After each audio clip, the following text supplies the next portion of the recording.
Hello people, biryani అంటే ఇష్టపడని వాళ్ళు ఎవరో చెప్పండి. ఇవాళ మనం చాలా ఈజీగా ఎగ్ బిర్యానీ చేసుకుందాం. ఈ రెసిపీ అండ్ మరిన్ని వీడియోస్ కోసం మన ఛానల్ని ప్లీజ్ టు సబ్స్క్రైబ్. దీనికోసం బాండ్లీలో ఆయిల్ పోసుకోవాలి. దీంట్లో మీకు ఎన్ని ఎగ్స్ తినాలనిపిస్తే అన్ని ఎగ్స్ ఫ్రై చేసుకోండి. ఇవి మరీ ఎక్కువసేపు వేగొద్దు, అలా వేగితే ఇవి రబ్బరీలాగా అయిపోతాయి.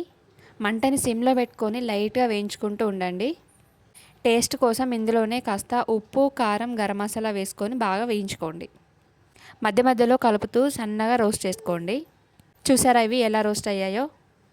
తర్వాత గ్రేవీ కోసం 4 టమాటా ముక్కల్ని కట్ చేసుకొని మిక్సీ చేసుకొని మెత్తటి పేస్ట్లా చేసి పెట్టుకోండి. తర్వాత బిర్యానీలో వేసే హోల్ గరం మసాలా ఐడియా ఉంది కదా మీకు, అవన్నీ వేసుకోండి. ఇందులోనే 2 పెద్ద ఉల్లిపాయ ముక్కల్ని సన్నగా తరిగి వేసుకోండి.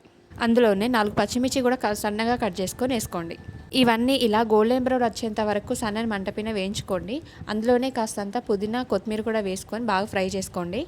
ఇవి గోల్డెన్ బ్రౌన్లోకి వచ్చాయనుకున్న తర్వాత ఇందులోనే 2 స్పూన్ల అల్లం వెల్లుల్లి పేస్ట్ ఫ్రెష్గా వేసుకోండి. ఇందులోనే ఇంతకుముందు మనం మిక్సీ చేసి పెట్టుకున్న టొమాటో పేస్ట్ కూడా యాడ్ చేసుకొని బాగా కలుపుకోండి. ఇది ఆయిల్లో పచ్చివాసన పోయేంత వరకు వేయించుకొని ఇందులోనే ఒక 1/2 కప్పు గడ్డ పెరుగు వేసుకోండి. ఈ టొమాటో పేస్ట్, పెరుగు వేసుకోవడం వల్ల మనకి గ్రేవీ అనేది ఎక్కువగా వస్తుంది. బిర్యానీలోకి చాలా టేస్టీ ఉంటుంది. ఇది మొత్తం కలిసిపోయాక ఇందులోనే టేస్ట్కి సరిపడా ఉప్పు, కారం, పసుపు, గరం మసాలా, ధనియాల పొడి వేసుకొని బాగా కలుపుకోండి. ఈ స్పైసెస్ మొత్తం గ్రేవీకి పట్టాయి అనుకున్న తర్వాత మనం ఇంతకుముందు వేయించి పెట్టుకున్న ఎగ్స్ ఇందులో వేసుకోండి. ఈ గ్రేవీ మొత్తం ఎగ్స్కి పట్టేలాగా ఉడకబెట్టుకోండి లైట్గా. మరీ ఎక్కువసేపు ఉడకబెట్టుకోకండి. తర్వాత ముందుగానే మనం నానబెట్టుకున్న బియ్యాన్ని ఇందులో వేసుకోండి. అందులోనే ఉడకడానికి సరిపడా నీళ్లు కూడా పోసుకొని మూత పెట్టేసుకోండి. మధ్య మధ్యలో ఒకసారి కలుపుకుంటూ చెక్ చేసుకోండి. చూసారా ఈ బిర్యానీ టెక్స్చర్ ఎలా వచ్చిందో? చూడగానే నోరూరుతుంది కదా. ఇది ఇంకాస్త ఉమ్మగిల్లేంత వరకు ఉంచుకున్నాను. అంతవరకు వేడి పాలల్లో ఒక 3-4 కుంకుమ పువ్వు రేకులు వేసుకొని నానబెట్టుకొని పెట్టుకున్నా. ఇది వేయడం వల్ల బిర్యానీ అనేది చాలా టేస్టీగా, స్మెల్ చాలా బాగుస్తుంది.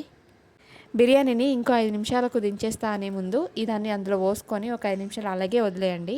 ఆ ఫ్లేవర్ మొత్తం బిర్యానీకి పట్టేస్తుంది. చివరిగా కొత్తిమీర, మెంతి, ఫ్రైడ్ ఆనియన్స్ వేసుకొని దించేసుకోండి. అంతే, చాలా చాలా టేస్టీ అండ్ ఈజీగా చేసుకునే ఎగ్ బిర్యానీ రెడీ. ఎవరైనా చాలా చాలా ఈజీగా చేసుకోవచ్చు. మీరు ఖచ్చితంగా ట్రై చేయండి ఒకసారి.